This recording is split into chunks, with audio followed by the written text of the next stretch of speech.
एक बात याद रखें, हम हुसैनी हैं और हुसैन आज़म अमन का पैगाम देने वालों को कहते हैं। सैयदुल शुहदा इमाम आली मकाम इमाम हुसैन रदी अल्लाह ताला अन्हु जुल्म के खिलाफ ही तो खड़े थे और उन्होंने अपनी पूरी ज़िंदगी में ये साबित कर दिखाया है, मौत और हयात सिर्फ इस दुनिया से मर जाने और कट जाने का नाम नहीं है। जो रसूल पाक सल्लल्लाहु अलैहि वसल्लम की मोहब्बत में मर जाता है, अल्लाह उसे हमेशा जिंदा रखता है। आज सिर्फ दो चंद नसीहतें आपके सामने रखता हूं कि बहुत सारे लोग इमाम हुसैन का गम मनाते हैं कि उनकी शहादत हो गई, करबला में उनके बच्चे शहीद हो गए और उनका पूरा खानदान जिस आजमाइश में मुब्तला था। ये सब बयान करने के बाद रोते हैं, धोते हैं, सब कुछ गम फितरी बात है, जो भी सुनेगा उसको गम होता है। लेकिन मैं ये पूछना चाहता हूं, अगर सही मानों में इमाम हुसैन का गम ही है आप और सही मानों में उनसे मोहब्बत की वजह से गम करते हो, करबला के वाकयात सुनने के बाद आंखों में आंसू आ जाते हैं, तो कभी अपने चेहरे पर नजर डाल करके भी देख लेना, क्या ये हुसैनी चेहरा है या नहीं है। गम हुसैन का तो है, चेहरा हुसैन का क्यों नहीं है। बड़ी बात है मेरे अजीज, तुम्हारे कहने में और करने में फर्क नहीं होना चाहिए। जिस चीज की मोहब्बत का दावा कर रहे हो वह हुसैन आजम रसूलुल्लाह की शरीयत और रसूलुल्लाह की सुन्नत बचाने के लिए अपने बच्चों का खून भी कुर्बान कर दिया। और आज हमारे बच्चे, हमारे नौजवान दिन भर न जाने कौन से ऐश में मुब्तला रहते हैं, नशा की जिंदगी, ताश के पत्तों में, शराब की बोतलों में। क्या ये जवानी आपको इसलिए दी गई है? हुसैन आजम का जिक्र सुनने वाला कभी ऐसा नहीं कर सकता कि उसकी नशे से दोस्ती हो, कभी नहीं हो सकता। कभी याद करो कि 3 दिन के भूखे और प्यासे सब्र के उस पहाड़ को। एक बात मैं आपको बता दूं, हमारे बच्चे की उंगली में भी अगर चोट आ जाए ना तो बेकरारी बढ़ जाती है। मैंने देखा है, मेरा 1 साल का बेटा, दरवाजे में उंगली उसकी फंस गई थी, उंगली कट गई थी, तो लेकर दौड़े डॉक्टर के पास। डॉक्टर जब सुई से टाके लगा रहा था, बच्चा चीख मार रहा था, चिल्ला रहा था, और सच बताऊं मजबूत दिल होने के बावजूद भी हमारे पैर कांप रहे थे। बार बार ये दिल कर रहा था कि बच्चे को थाम लूं। डॉक्टर और नर्स हमें आने से मना कर रहे थे, आप दूर खड़े रहिए, इलाज कर रहे हैं। उंगली के टाके देखा नहीं जाते हमसे अपने बच्चे के। वो इमाम हुसैन 6 महीने के बच्चे को लेकर जब यजीदियों के सामने आए, सिर्फ पानी के एक कतरे के लिए, और उन यजीदियों ने दूर से तीर चलाकर इमाम हुसैन के बच्चे को शहीद कर दिया। गले में तीर चला और खून का फव्वारा निकलकर इमाम हुसैन के चेहरे पर लगा। जानते हो मेरे अजीजों, अपने हाथों में उस बच्चे को लेकर क्या उन्होंने रोना धोना किया? नहीं, अल्लाह की बारगाह में पेश किया और अर्ज किया कि मौला मेरी ये छोटी कुर्बानी भी कबूल फरमा ले। क्या इतना जिगर है किसी के पास? एक तरफ भांजों के, भतीजों की लाशों को देखना, अपने भाई की, सगे भाई की लाश देखना, बहुत सब्र किया। लेकिन कभी आप सोचते हैं ये सारा सब्र किसके लिए था? इसलिए था कि हुजूर की शरीयत हम तक पहुंच जाए, आने वाली नस्लें सीधे रास्ते पर चल सकें, इसलिए इतनी बड़ी कुर्बानी थी। और अगर आज हमारा नौजवान सीरत हुसैन पर नहीं चल सकता तो फिर वो गमे हुसैन मनाने का अहल भी नहीं है, वो करबला सुनने का अहल भी नहीं है। करबला के वाकयात सुनने वाला नौजवान वो सच्ची तौबा करके सच्चे रास्ते पर चलने का अज़म करे तो ही हकीकी मानों में वो हुसैनी कहलाता है। और आपको पता है हुसैन आजम के साथ कौन था करबला में? सिर्फ उनका खानदान। 82 लोग, 82 लोग गए थे, जिसमें से तो 72 के करीब शहीद हो गए। औरतें बची थी, आपकी बहन और आपकी बीवी, आपकी बेटी, या औरतें जब कैदी बन करके जा रही थी। लोग उल्टा सीधा बयान करते होंगे, लेकिन सही मानों में रिवायत यह है कि उन अहले बैत की खवातीन को उस हालत में भी पर्दे में देखा गया है।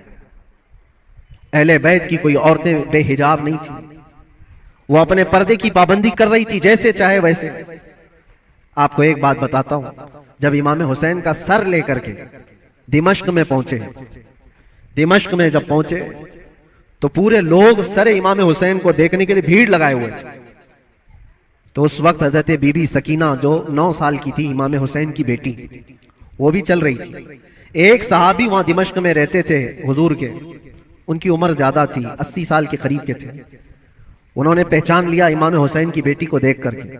वो करीब आए, कहा बेटा अफसोस है कि रसूलुल्लाह के इस नवासे को शहीद कर दिया गया, हम कुछ नहीं कर सके, बताओ कोई हाजत है तो मैं तुम्हारी हाजत पूरी करूं।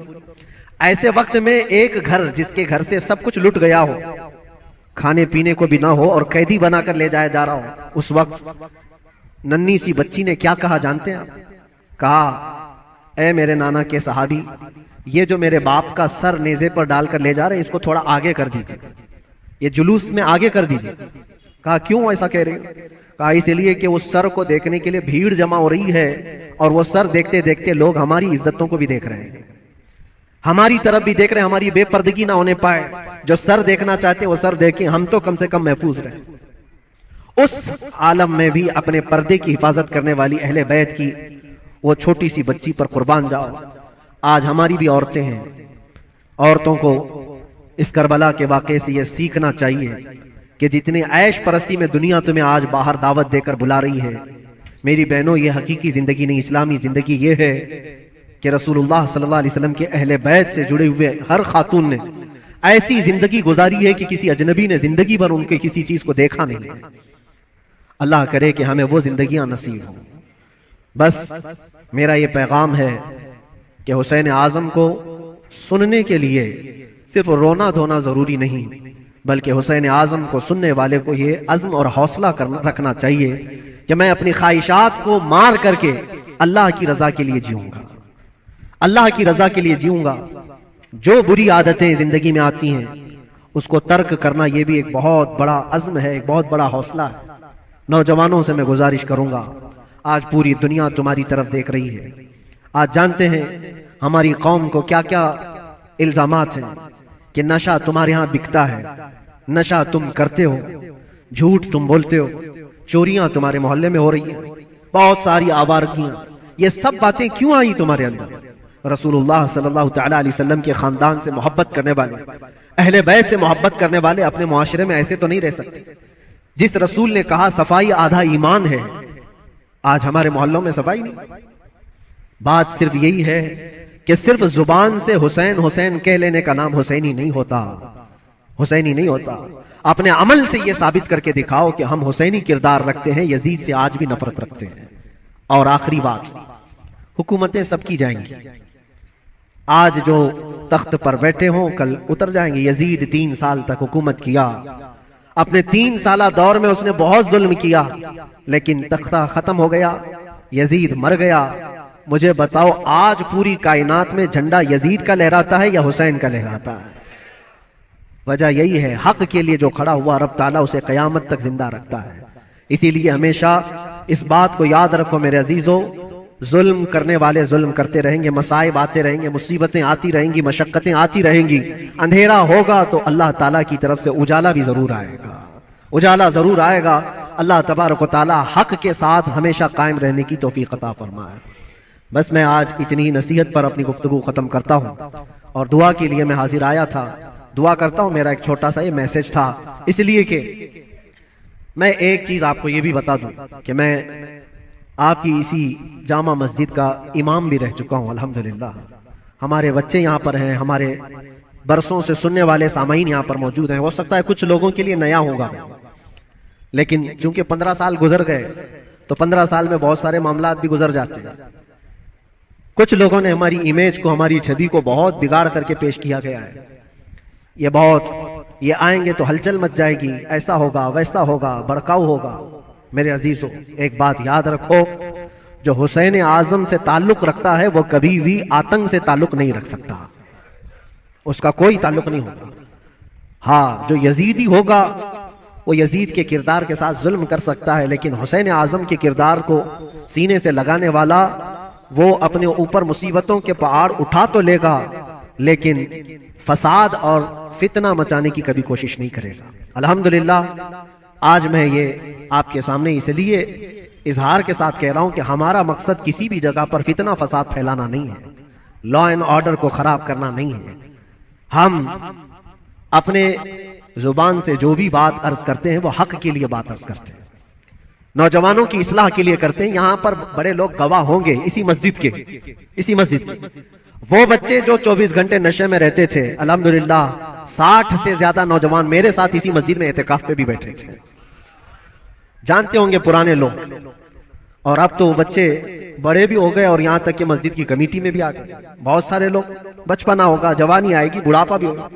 पहले के लोग भी यहां पर जो मुझे जानते हैं, हमारा एक ही मकसद होता है, एक ही मकसद है। वो मकसद क्या है कि मोहम्मद से वफा तूने तो हम तेरे हैं। ये जहां चीज है क्या, लौह कलम तेरे हैं। बिगड़े हुए रास्ते तुम्हें वहां से निकाल कर लाना, उस रास्ते पर तुम्हें कायम रखना जो रास्ता तुम्हें सीधे इस मस्जिद से लेकर मदीने तक पहुंचा देता हो, ताजदारे मदीना सल्लल्लाहु अलैहि वसल्लम के कदमों तक पहुंचाता हो, उस रास्ते पर तुम्हें लाकर खड़ा करना, बस ये हमारा मकसद है। बाकी किसी को जोश दिलाना, किसी को उकसाना, किसी को फितना और फसाद में लाना कभी हमने पहले ना किया था और ना ही करना है। हाँ, अगर किसी को ऐसा लगता हो तो ये उनकी खाम ख्याली है। बस हम तो ये कहेंगे, या रसूल अल्लाह, तेरे गुलामों का नक्शे कदम है राह खुदा, वो क्या बहक सके जो ये सुराग लेके चले, वो क्या बहक सके जो ये सुराग लेके चले। बस आखिरी मैसेज यही है कि मोहम्मद से वफा तूने तो हम तेरे हैं। ये जहां चीज है क्या, लौह कलम तेरे हैं। जिंदगी तुम्हारी अपनी नहीं है, ये अल्लाह के रसूल के लिए दी हुई जिंदगी है।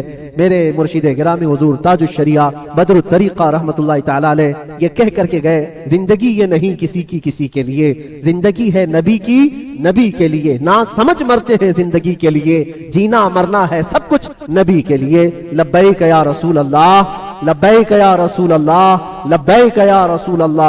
व आखिरु दावाना अल्हम्दुलिल्लाहि रब्बिल आलमीन। फिर किसी मौके पर इंशाअल्लाह अज़ीज आपके यहाँ हाजिर आएंगे, जो भी मामलात होंगे सबको क्लियर करके इंशाअल्लाह अज़ीज आपके सामने बयान करेंगे। अस्सलामु अलैकुम व रहमतुल्लाहि व बरकातहू।